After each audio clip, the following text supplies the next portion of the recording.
1789年，法国大革命爆发后，欧洲陷入了一片混乱之中。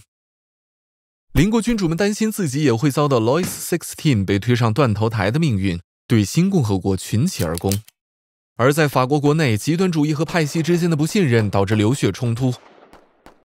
在这场混战当中，一位强大的领袖诞生了，开始执掌法国政权。但他究竟是挽救，还是破坏了这场革命呢？肃静，肃静！今日被告是何人？为何缺席法庭？法官大人，被告是 Napoleon Bonaparte， 那个侵略了几乎所有欧洲国家的暴君，只为了弥补个人身高缺陷造成的不安全感。实际上，拿破仑的身高至少达到了那个时代的平均水平，他所谓的矮仅是一种英国战旗宣传时的说法。况且他并不是个暴君，他保卫了年轻的共和国不被欧洲的君主们毁灭。通过推翻政府、独揽军政大权来保卫共和国？法官大人，作为一名年轻有为的军官，拿破仑竭尽全力支持法国大革命，及其自由、平等、博爱的精神。但是之前的革命者们都没能掌握真正的领导权。先掌权的罗伯斯庇尔和雅各宾派对民众进行了白色恐怖统治。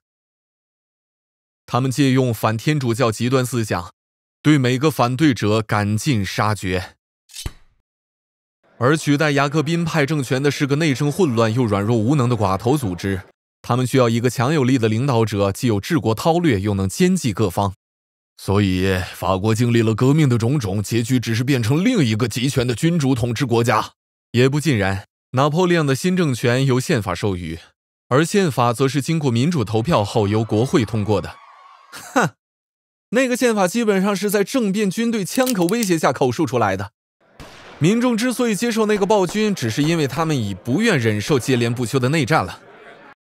就算是这样，拿破仑引入了新的宪法及一部法典，让法国大革命的重要成就得以完整保留，即宗教自由、废除世袭特权及法律面前人人平等。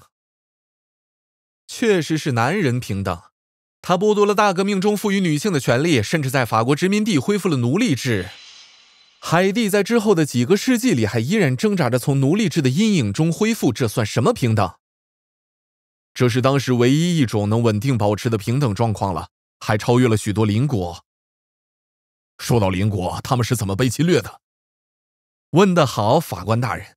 我们要谈的是哪场侵略呢？侵略法国的那些周边帝国企图恢复君主专制体制，防止自由观念在欧洲传播。在拿破仑执政前2次侵略法国，作为这些法国保卫战中的一名战士和将军，他知道最好的防守就是伺机进攻，对抗整个欧洲大陆的进攻。1802年和平局势稳固下来，其他欧洲势力也认可了这个法国新政权的地位，但是除非掌控整个欧陆，否则 Bonaparte 不肯罢休。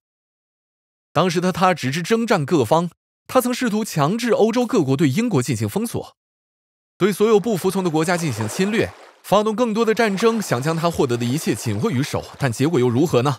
欧洲100万人在战乱中丧生，国际秩序动荡不安。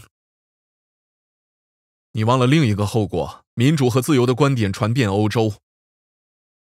幸而有了拿破仑，整个欧洲才得以从混乱中重振，从支离破碎的封建割据及被宗教恐怖包围的混乱残局中，重建成富有生产力的现代化的稳固的单民族国家。在这里，民众拥有着前所未有的巨大权力和各种利益。我们难道还得感谢他促成民族主义的崛起和大规模的扩大军备？你会意识到这些在1个世纪后发展成了什么好结果。那么如果没有拿破仑，欧洲的历史会变成怎样？出人意料难以想象的江河日下。拿破仑看似锐不可当的势头在俄罗斯的冬雪中消磨殆尽，随葬的还有他绝大部分军队。但即便在被废黜和流放后，他也并未就此放手。他从监狱里逃出，企图大胆发起战争，复辟他的帝国。然而，他的军队再次，也是最后一次被击溃。Bonaparte 的统治里充满了矛盾，通过强施专制独裁以保卫民主革命，通过帝国战争来传播自由理念。尽管他从未实现征服整个欧洲的梦，但无论光荣显赫或臭名昭著，他都无疑在历史上留下了浓墨重彩的一笔。如果你喜欢学习历史，请订阅我们的频道，每周我们都会发布一些动画，从反对凯撒大帝的阴谋到香蕉的黑暗历史。